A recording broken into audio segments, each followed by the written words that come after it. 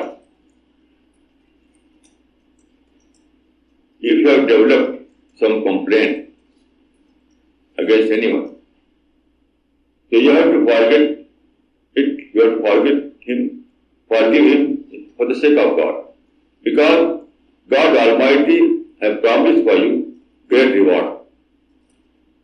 If you want that kind of reward, then you have to forgive. Otherwise, you will lose the reward. Maulana, she has another question. She has asked, Maulana ji, what is the cause of fear? Is it ignorance or is it lack of belief or something else? Please enlighten me. Fear is a psychological phenomena, lack of thinking. Fear has no real base. It's simply a psychological phenomena.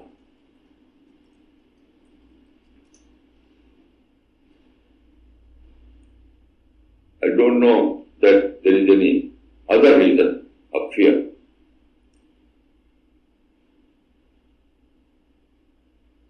Then, as we don't know something, there are many things that are unseen for me, unknown for me. So, we develop some kind of unrealistic explanation. So, we feel in fear. So, I think that the solution is to activate your mind. Activate your mind to try to manage that situation. I don't think that fear is an